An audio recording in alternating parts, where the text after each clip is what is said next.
Mesdames, Messieurs, c'est l'instant de l'information sur For You Télévision. Vous faites bien d'être avec nous. La première partie de ce journal, c'est en langue anglaise avec vous, Diefozo. Good day. Bonjour, Emma Muto. Let's open this first segment of the news, as you said, with bilateral partnership between United States and South Africa to say that President Joe Biden will meet with South African counterpart Cyril Ramaphosa on September 16 to discuss climate, trade, investment, energy, and public health. This meeting to take place at the White House comes as the administration looks to draw African nations closer to the United States, especially nations closer to the United States when South Africa and many its neighbors have staked out neutral ground on Russia's invasion of Ukraine. Jix Nabise tells us more.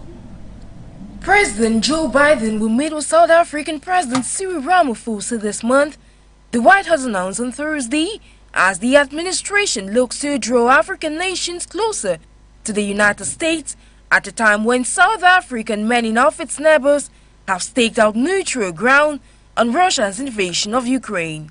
The announcement of the September 16 visit comes on the heels of U.S. Secretary of State Antony Blinken's visit to South Africa last month, in which he said the Biden administration sees Africa's 54 nations as equal partners in tackling global problems. But the administration has been disappointed that South Africa and much of the continent have declined to follow the U.S. in condemning the Russian invasion of Ukraine. South Africa abstained in a United Nations vote to condemn Russia's action, and Ramaphosa has avoided any criticism of Russia and instead has called for immediate peace process. Biden and Ramaphosa, building on their productive call in April and the U.S.-South Africa strategic dialogue in August, will focus their talks on opportunities to deepen their cooperation on trade and investment, infrastructure, climate and energy, public health, and South Africa's leading role on the continent. The two presidents will equally reaffirm the importance of their enduring partnership and discuss working together to address regional and global challenges, White House Press Secretary Catherine Jean-Pierre said in a statement announcing this month's meeting. In South Africa at large, talking about the region, the Southern African Development Community (SADC) will organize the 10th multi-stakeholder dialogue from 5 to 7 September 2022 in Maseru, Lesotho, a summit which objectives to ensure that the region exploits the potential of sustainable development of water resources to contribute to regional integration, poverty eradication, and socio-economic development. The details in the following report. Placed under the theme Strengthening Regional Productive Capacities for Water, Energy, Food Security and Ecosystem Resilience in order to achieve industrial and sustainable transformation, the 10th edition of the Multi-Stakeholders Dialogue of the Development Communities of the SADC Southern Africa, a biennial event organized by the Secretary of this regional group, including Madagascar, aims this year to ensure that the region exploits the potential of sustainable development of water resources to contribute to regional integration in the eradication poverty and socio-economic development. With the integrative collaboration of the water, energy and food security sectors, SADC once again deemed it prudent that this year event be fully integrative of these three sectors. Greater integration and inclusive approaches to the management, development, and use of water resources are crucial for water to truly play its role as a catalyst for regional development and to attract more investment in the sector. Through the interactive session, the dialogue will seek to identify solutions and formulate recommendations to address the pressing issues of the moment, and to resolve of the dialogue will be incorporated into programs. The overall objective of this 10th SADC multi-stakeholders dialogue is to identify strategies that will strengthen productive capacities for food, energy and water security in the region while ensuring environmental security. Strategies and approaches aimed at optimizing the use of productive natural resources for the development of these three sectors will thus be discussed without forgetting the mobilization of inclusive entrepreneurial capacities around Nexus Wave. It should be noted that at the end of this 10th multi-party dialogue, SEDC members countries including Madagascar, which have all been hard hit by the economic crisis resulting from the health crisis linked to the COVID-19 pandemic, will be able to make their contributions to inclusive and sustainable economic and industrial transformation. We are now in Zambia to talk about economy and to say that the International Monetary Fund has granted Zambia with a loan of $1.3 billion to help boost its economy. The loan is also part of a 3-year program to restructure the massive debt that has sucked the Southern African country's economy. Mwanze Jogyogo for more. A loan program of $1.3 billion has been accorded to Zambia by the board of the International Monetary Fund (IMF). The loan will be used to restructure the massive debt that has sunk the Southern African country's economy. The 3-year program aims to restore debt sustainability, create fiscal space for essential social spending, and strengthen economic governance. Because of its strong commitment to economic reform, the IMF Executive Board today approved a 3-year program of about $1.3 billion US. We are proud to support the Zambian government's actions aimed at restoring macroeconomic stability, increasing much needed social spending, and strengthening economic governance and transparency. Just this year, Zambia has introduced free education and hired 41,000 additional education and health workers, and implemented reforms to improve transparency. In 2020, during the pandemic, Zambia became the first African country to have defaulted on its estimated $17.3 billion external debt. According to IMF's Managing Director Kristalina Georgieva, substantial strengthening of fiscal controls is needed to support fiscal adjustments as well as to address governance and corruption weaknesses. She also adds that growth has been too slow to reduce the country's poverty, inequality and malnutrition rates, which are amongst the highest in the world. Hopefully, this loan will bring about a positive change in the Southern African nation. Zambia will boost economy and surely health, and that we talk about health here in this program to say that sickle cell disease continues to prevail on the African continent despite effort by health experts to increase awareness. In a bid to finally eradicate this disease, innovation like the bone marrow transplant and gene editing have been the disease. Find out in this report by Dix Nabise once more.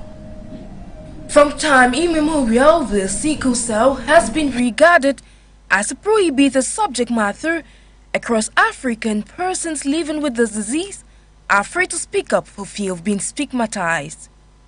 As per health experts, sickle cell affects the shape of red blood cells, which carry oxygen to all parts of the body. There are several types of sickle cell disease, with the most serious called sickle cell anemia. Red blood cells are usually round and flexible, so they can move easily through blood vessels. In sickle cell anemia, some red blood cells are shaped like crescent moons. These sickle cells also become rigid and sticky, which can slow or block blood flow. Sickle cell disease is a serious and lifelong health condition, although treatments can help manage many of the symptoms. Persons with this disease experience painful episodes called sickle cell crises, which in some cases could severe and last up to a week, tiredness and shortness of breath caused by anemia, and other problems like delayed growth, hip bone complications, stroke and lung problems. Notwithstanding, these symptoms varies between individuals from mild to serious, but most people with it can live happy and normal lives. Mild sickle cell disease may have no impact on the person's day-to-day activities.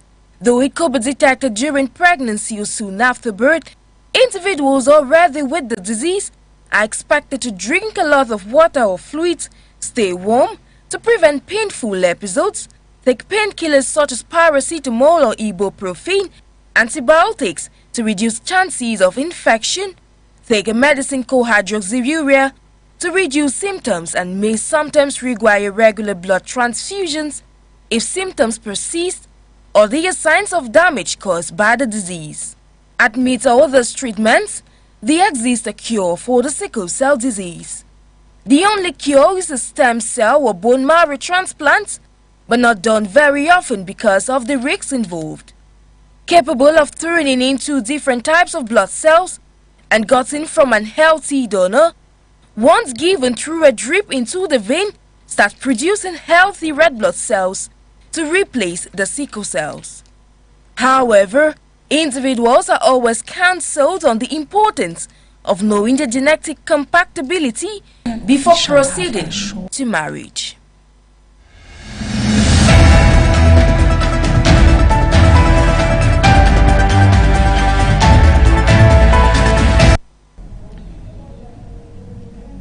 Guinean officials have assured a CAF delegation on a walking visit ahead of 2025 CAN of their readiness to host the competition, mostly despite security and financial challenges.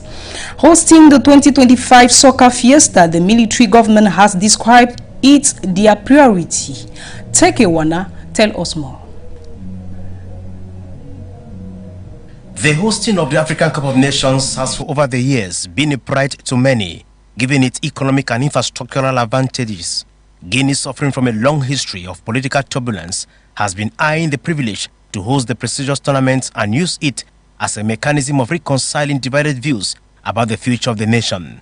While CAF has sent a team to the impoverished and volatile West African state to assess its progress for hosting the tournament, Colonel Mamadi Doumbouya, leader of the transitional government after taking power in a coup in September 2021, assured CAF emissaries of the country's readiness to host the competition in 2025 despite delays in the execution of some key projects. Interim President Colonel Mamadi Doumbouya made it one of his priorities today by saying if there's only one thing he achieves during the period of transition, it will be the organization of this event, the 2025 Africa Cup of Nations. If he manages that, the transition will have been successful. I must admit that there have been delays, but it's because we have been in the process of change over the past 8 months and we have made tremendous progress. All the country's resources are available to help us rise to the challenge and succeed. The takeover has stirred frictions with the influential West African bloc ECOWAS, which has been pressing for an early return to civilian rule. On the eve of the CAF visit, Doumbouya issued a decree declaring the 2025 competition an issue of national interest. In March this year, Doumbouya named a fresh organizing committee after one of its members publicly doubted whether it was feasible to host the tournament in 2025. The CAF mission appears to have been encouraged by the visit. We didn't come here to take the organization of this event away from Guinea.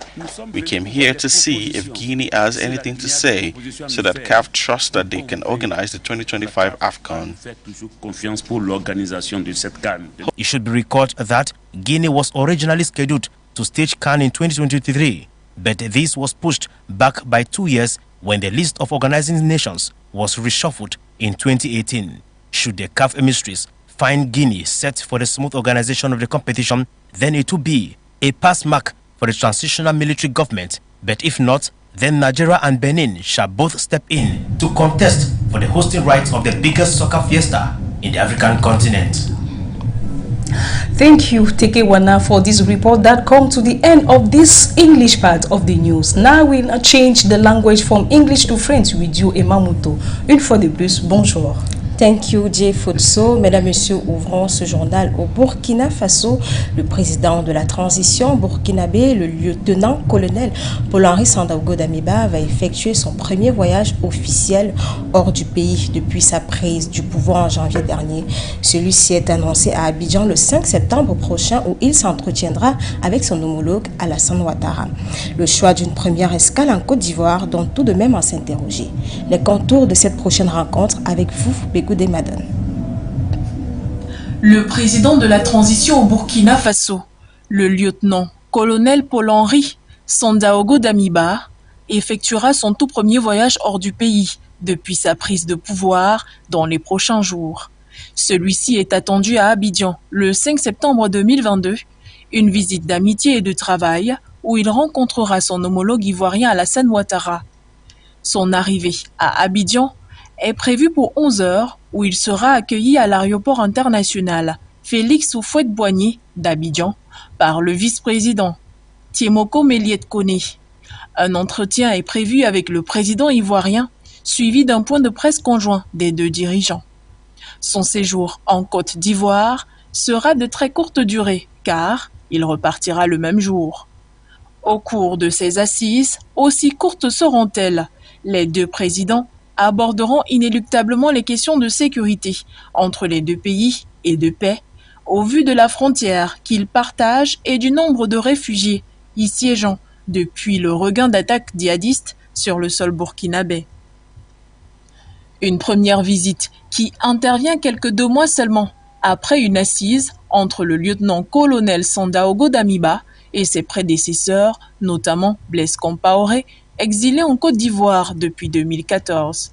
Pour son premier voyage officiel, le lieutenant-colonel Damiba a choisi la Côte d'Ivoire, qui aujourd'hui est en pleine tension avec le Mali, dans l'affaire des 49 soldats ivoiriens désormais écroués à Bamako, et dont le quiproquo ne s'est toujours pas soldé en attente. Une visite quand même qui donne à s'interroger sur le choix de la nation, la première à visiter en tant que président de la transition. En Zambie, le Fonds monétaire international a accordé un soutien d'1,3 milliard de dollars dans le cadre d'un accord conclu entre les créanciers pour restructurer la dette de 17,3 milliards qui a fait sombrer l'économie du pays. Le programme prévu sur 3 ans vise à rétablir la viabilité de la dette et créer un espace budgétaire pour les dépenses et renforcer la gouvernance économique. Reportage. En 2020, la Zambie était devenue le premier pays africain à être en défaut de paiement sur sa dette extérieure, estimée à 17,3 milliards de dollars. Le déblocage du programme de soutien du FMI, signé en décembre 2021, était suspendu à un accord sur la restructuration de cette dette insoutenable. Le cas zambien fait figure de test pour les pays surendettés, premier pays à avoir fait défaut sur le remboursement de sa dette en 2020. L'Osaka réclamait depuis une assistance internationale. Pour parvenir à une solution, il a fallu près de 2 ans de négociations avec les créanciers publics et privés qui ont finalement accepté, en fin juillet, de renoncer à certaines de leurs exigences en échange d'engagements de réforme. Le Fonds monétaire international a accordé un soutien de 1,3 milliard de dollars à la Zambie pour restructurer la dette colossale qui a fait sombrer l'économie du pays d'Afrique australe. Ce programme prévu sur 3 ans vise à rétablir la viabilité de la dette, créer un espace budgétaire pour les dépenses sociales indispensables et renforcer la gouvernance économique. Un renforcement substantiel des contrôles budgétaires est nécessaire pour soutenir l'ajustement budgétaire, ainsi que pour remédier aux vulnérabilités en matière de gouvernance et de corruption, a déclaré la directrice générale du FMI. Lors de négociations passées, les gouvernements précédents avaient échoué à débloquer les plans de sauvetage. Mais depuis l'élection du président Hakainde Hichilema l'année dernière, des progrès ont été réalisés pour rétablir les relations avec les créanciers. À présent, coopération Mali-Algérie, eh bien, c'est une nouvelle étape que vient de franchir le Mali et l'Algérie. Les deux pays frères se sont engagés le 1er septembre 2022 à diversifier et renforcer leur coopération, notamment dans les secteurs de l'énergie et des mines. L'annonce a été faite à l'occasion de la visite de travail du chef de la diplomatie algérienne, Ramtan Lamamra, reçu en audience à Bamako par son homologue malien, Abdoulaye Diop. Les deux diplomates se sont par ailleurs réjouis des avancées significatives actuellement observées, tout en fixant le cap d'une nouvelle coopération qui se veut gagnant-gagnant. Guéné pour ce reportage.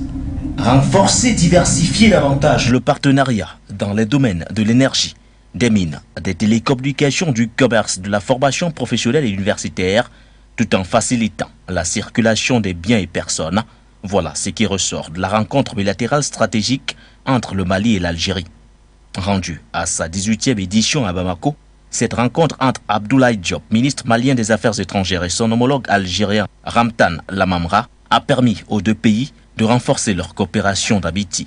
Une amitié traduite par la partie algérienne en reconnaissance des progrès réalisés par les autorités maliennes dans la conduite de la transition en vue d'un retour à l'ordre constitutionnel. L'Algérie est déterminée à être en toutes circonstances partie de la solution et non pas des problèmes. C'est pour cela que lorsqu'il y a des difficultés entre un pays frère tel que le Mali et un pays partenaire ami tel que la France, la parole de l'Algérie se veut une parole d'apaisement, une parole de responsabilité, une parole qui ultimement vise à aider à créer les conditions de relations apaisées, de relations qui puissent servir fondamentalement la cause de la paix, de la stabilité, de la sécurité. De son côté, Abdoulaye Diop a relevé l'importance de cette session particulière du comité bilatéral stratégique, soulignant qu'il se tient à la veille d'une réunion importante du comité de suivi de l'accord pour la paix et la réconciliation issu du processus d'Alger. Le président Abdelmadjid Tebboune comme le président Goïta sont attachés à la paix, à la solidarité et au travail en commun. Je dois saluer devant vos micros l'engagement de l'Algérie à nos côtés pour la paix, mais aussi la manière avec laquelle l'Algérie a toujours adopté une posture constructive, mais aussi compréhensive par rapport au processus de transition au Mali, ne se mettant pas dans une position de donneur de leçons. Concernant cet aspect précis de la coopération, les deux parties ont passé en revue les avancées, les difficultés et les attentes en reconnaissant le caractère dynamique, consensuel et progressif de ce processus. La lutte contre le terrorisme a également été au cœur des échanges, avec des actions communes qui seront menées dans ce sens. Les diplomates se sont réjouis par ailleurs des conclusions de la réunion décisionnelle de haut niveau préparatoire à la mise en œuvre du désarmement, démobilisation et réinsertion globale tenue du 1er au 5 août 2022 à Bamako. Achevant en beauté sa visite de travail, Ramtam Lamamra, ministre algérien des Affaires étrangères, a présidé ce 2 septembre 2022 la 6e session de haut niveau du comité de suivi de l'accord pour la paix et la réconciliation au Mali. Mesdames, Messieurs, nous sommes à présent en Ouganda. Les populations ougandaises vont d'ici peu bénéficier d'un service Internet à moindre coût. Au-delà d'une promesse, il s'agit d'un projet annoncé par le gouvernement ougandais par la voix du ministre des TIC et de l'orientation nationale. Un projet qui fait partie du programme d'accélération numérique de l'Ouganda qui vise à combler les lacunes en matière d'infrastructure et à accroître la pénétration d'Internet dans ce pays classé 18e en Afrique en matière d'accès à Internet. Quoi qu'Apadi.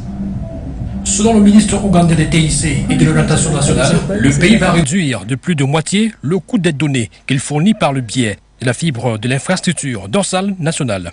Une réduction qui a pour objectif l'amélioration du taux de pénétration d'Internet et l'accessibilité à la plus grande partie de la population.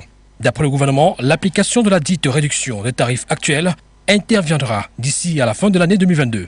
Cette initiative devrait permettre d'améliorer les services financiers numériques et d'accroître l'inclusion financière des groupes vulnérables et accélérer les transactions financières. Selon les données du gouvernement, 21,8 millions d'Ougandais souscrivent actuellement une offre de téléphonie mobile. Il s'agit d'un Internet purement gouvernemental. Une fois que le gouvernement aura réduit le coût auquel il le vend aux fournisseurs de services, ils réduiront automatiquement le coût que l'utilisateur final devra payer, ce qui contribuera aux efforts pour numériser l'économie ougandaise. Au-delà de la réduction des coûts d'Internet, l'Ouganda a également mis en œuvre plusieurs autres projets similaires, notamment celui portant sur l'infrastructure dorsale nationale de transmission de données et l'infrastructure d'administration en ligne dont le coût est estimé à 115 millions de dollars. En Ouganda, près de 50% de la population est connectée au haut débit. De nos jours, en Ouganda et dans la plupart des pays africains, beaucoup de PME et d'entreprises utilisent des services et des transactions en ligne. Donc, cela va permettre de réduire les coûts, de faciliter d'une certaine manière les services en ligne, que ce soit même au niveau des entreprises spécialisées, mais aussi d'autres types d'entreprises. La réduction du coût d'Internet va aussi permettre à certains ménages d'accéder à Internet, et qui dit accès à Internet dit possibilité d'avoir des activités en ligne, de créer